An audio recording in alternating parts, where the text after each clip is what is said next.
Jai Hind. A great good morning to all. I, Sumit Singh, present in front of you with a new question in a question and answer session. The question is of UPSC Civil Services or IAS examination 1995. Here the question of political science and international relation optional subject. The question is, the end of every man is continued success in obtaining the things which he from time to time desires. It is stated by Hobbes. Is that clear? So let us try to understand the question, and I am going to present you a model answer of this question. The end of every man, how the man ends in continuing their success, in achieving or acquiring their success, in obtaining things, in the things or object they desire, they want, they wish. In the process of acquiring their wish, fulfilling their wish, they end themselves. Is that clear? The end of every man is continued success in obtaining things which he from time to time desire. Our desire never end. We always in a circle or in a chain of desiring one thing or another. Suppose that those who are right now UPSC aspirants are trying to clear the prelims, then after months, then after interview, and after getting selection, they think that why not become a top scorer if their rank is not in the top 10 list or top 100 list. That's why they want to become an IAS officer. So to get into IAS, they have to be in the top list. So after getting rank, they are in the race of becoming a DM, and after becoming a DM or collector, they are in the race or in the chain of desire to becoming the secretary, joint secretary, chief secretary, cabinet secretary at the end. So desire is continue. So let us start another answer, a model answer of this question. In this line, the end of every man is continued success, and in obtaining those success which he from time to time desires.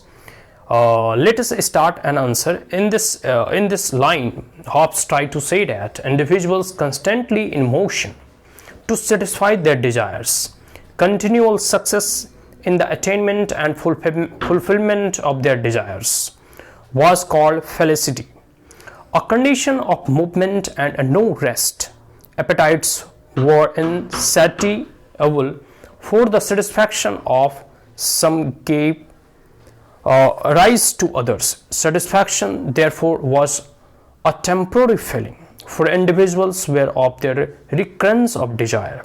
Not only did individuals ensure the means for the present satisfaction, but they also provided for future ones. Hobbes viewed human beings as isolated, egoistic, self-interested, and seeking society as a means to their ends. Here, desires means wishes, will, wants, like you all want to become an IAS officer, wish to qualify pre-means and interview, get into IAS, IPS and the topmost services, SDM, DM, joint secretary, chief secretary, cabinet secretary, chain of unending desires which you make in continuing your success. Actually, this concept taken from the Hobbes and the state of nature. He said that human condition prior to the formation of civil society on a state, it is derived from the nature of the man, his basic psychophysical character, his sensation, emotions and appetites and the behavior. Hobbes viewed human beings as isolated, egoistic, self-interested and seeking society as a means to their ends.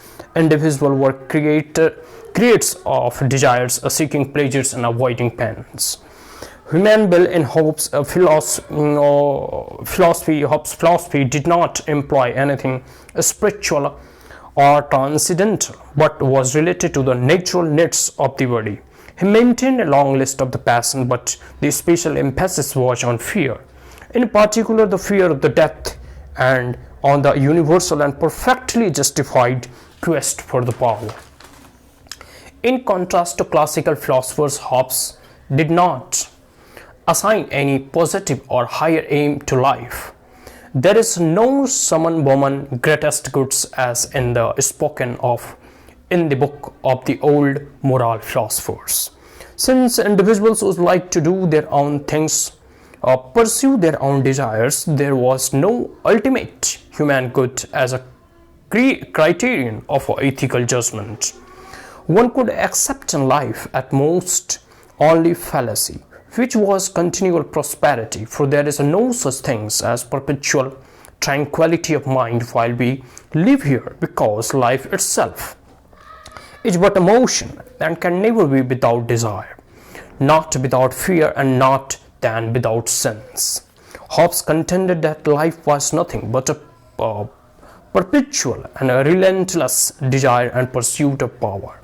A prerequisite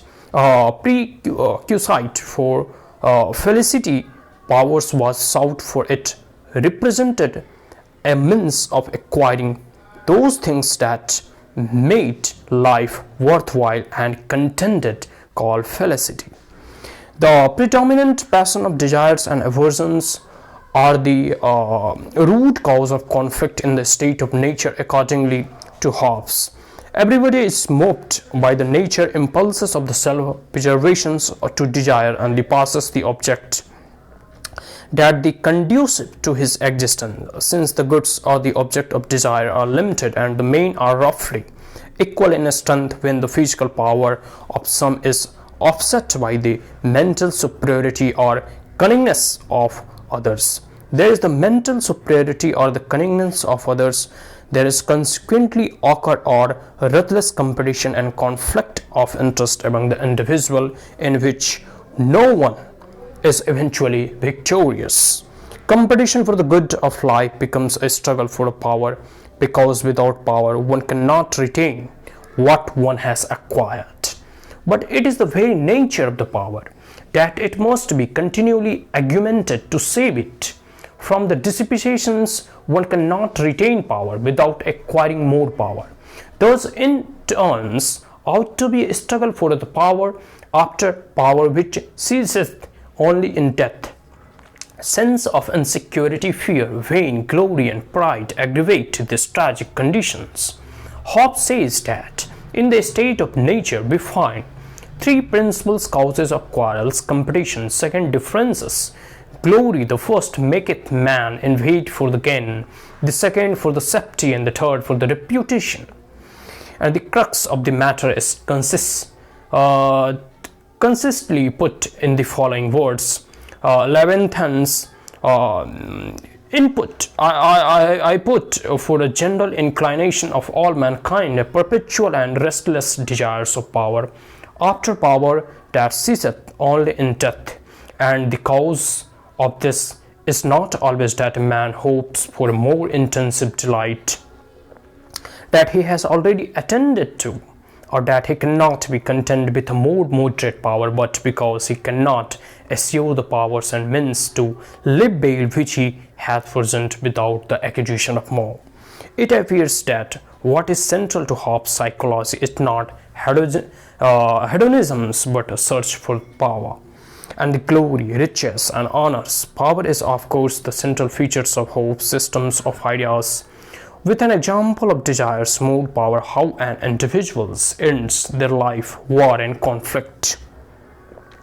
At last but not the least, I would like to conclude by the Mr. Joseph Oxhart statement. Man is a complex of power. Desire is the desire for power. Pride is illusion about power, and the honor opinion about power. Life is unremitting exercise of power, and death the absolute loss of power. So these are the model answer. I'm not saying it is the best out of the best. You may write even the best from this by taking from points or clue from this answer, and you can write more perfect than it. I am giving only as a basis of an example.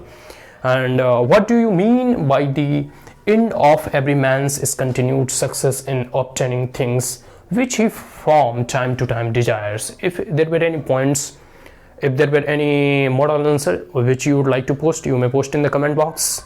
If there were any queries, comment, suggestion, and advice, you may comment in the comment box. Thank you once again, and if you're the first time on my channel, like it, share it, as well as subscribe it. Thank you once again. Have a great day.